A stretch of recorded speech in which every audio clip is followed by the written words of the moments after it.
Bruno Vincent, bonjour. Bonjour. Merci beaucoup d'être avec nous. Vous êtes l'ancien directeur du centre hospitalier Alpes-Léman, ancien, puisque ça fait juste quelques jours, si je ne dis pas de bêtises, que vous êtes jeune retraité. Ce sera dans 20 jours exactement. Dans 20 jours. C'est un ancien futur, mais c'est tout à fait, c'est imminent. Félicitations en tout cas pour avoir tenu jusque-là. Merci. Et c'est vrai qu'avec vous, on va revenir un petit peu sur toute l'épopée du CHAL, parce que c'est vrai que s'il a été inauguré en 2013, c'est un projet de longue date qui revient avant 2000, avec justement, à l'époque, on parlait du centre hospitalier intercommunal Annemasse-Bonneville. Il y a du très très long chemin qui a été parcouru jusque-là, mais je reviens à la base du projet. C'était vraiment une nécessité que d'avoir une grosse structure référente sur ce coin de territoire. Oui, parce que l'ancien hôpital, en fait, était réparti sur deux sites. Un site sur Annemasse et un autre site sur Bonneville. Deux sites distants de 20 km, donc bien trop distants pour avoir un plateau technique tout à fait structuré et tout à fait performant. Aujourd'hui, les hôpitaux modernes se distinguent par la capacité, effectivement, à se regrouper. Donc ce regroupement sur un site unique était complètement indispensable. En 98, justement, il y a eu la validation du principe. C'était un grand pas en avant, on peut le dire. Est-ce que c'est devenu concret à partir de là, ou ça l'était déjà dans vos têtes ? Oui, effectivement, l'annonce s'est faite en novembre 98 par le premier directeur d'ARH de l'époque, M. Pellissier, qui avait bien compris la nécessité pour ces deux structures, bonnevilloise et annemassienne, de se regrouper.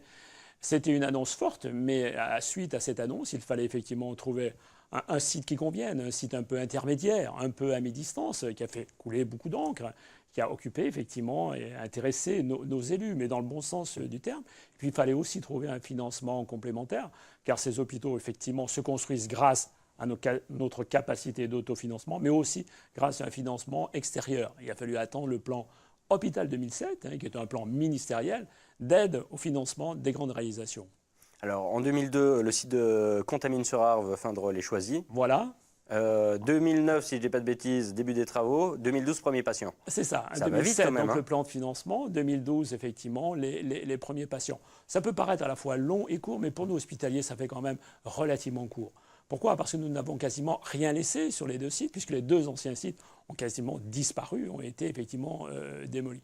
Donc il fallait se mettre dans la peau de ce nouvel hôpital, qui était un petit peu plus étoffé en termes de structure, bien entendu, en termes de lits, mais surtout en termes de plateau technique, bloc opératoire, service de soins critiques, service de soins intensifs. C'est là que la différence s'est faite, et c'est là qu'on a franchi peut-être un, voire même deux paliers à la fois. Ouais, c'était une des grandes trames de la jeunesse du projet. C'était vraiment une nécessité que d'avoir un plateau technique digne de ce nom sur ce site-là. Car aujourd'hui, les patients ne restent pas longtemps, effectivement, à l'hôpital. Ils ont besoin, effectivement, d'un diagnostic rapide à travers des équipements très, très performants. Et nous en manquait. On les avait tantôt sur un site, tantôt sur l'autre site. Ce n'était pas acceptable. Ce n'était pas compris, effectivement, des patients qui s'étaient un peu détournés vers d'autres sites plus distants, on va dire peut-être vers Annecy.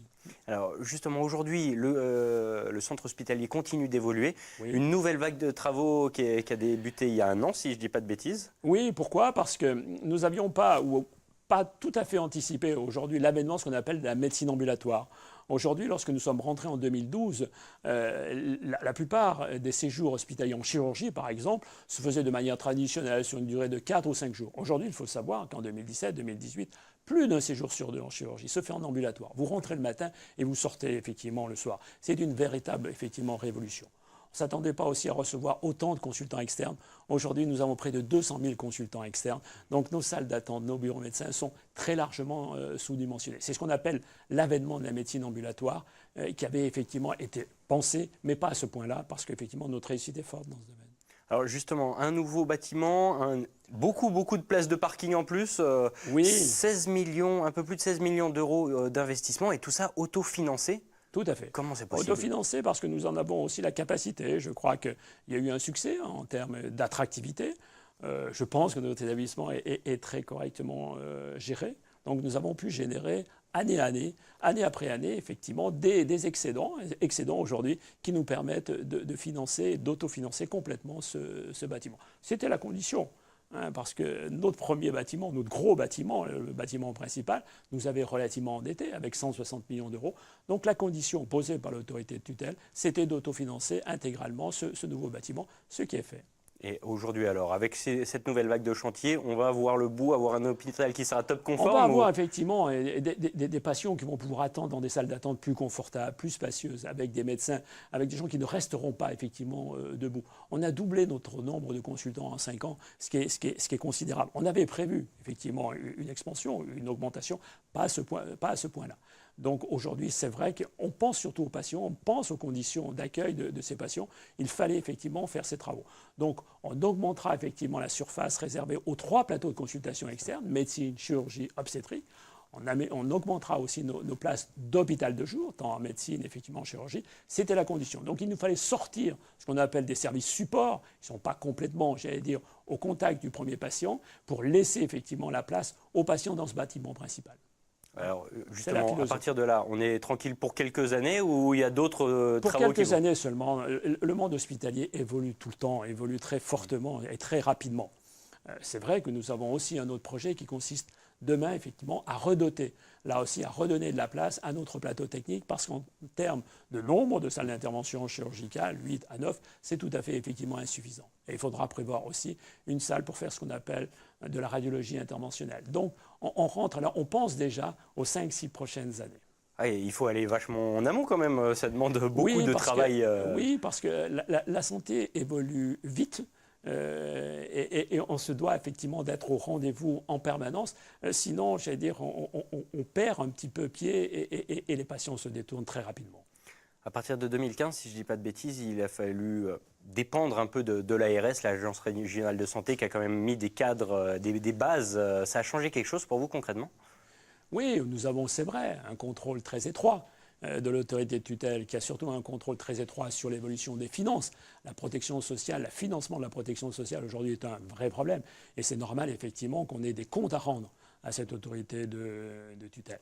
Donc c'est ce qu'elle fait, mais ce qu'elle fait, effectivement, dans un état d'esprit qui est tout à fait satisfaisant pour notre établissement. Mais il faut accepter ces contreparties et, en quelque sorte, à rendre à l'autorité de tutelle. Avec votre regard, votre expérience maintenant, vous pensez que le maillage territorial, il est optimal? Oui, je pense que le maillage territorial est très satisfaisant, notamment pour le nord de ce département, avec 3 bassins de vie dynamiques, que ce soit le bassin de Sallanches avec l'hôpital de Sallanches-Chamonix, la vallée de l'Arve, que ce soit le bassin du Chablais. On aidera d'ailleurs même les hôpitaux du Chablais pour moderniser leur bâtiment principal. On participera, nous, CHAL, au financement de cet établissement.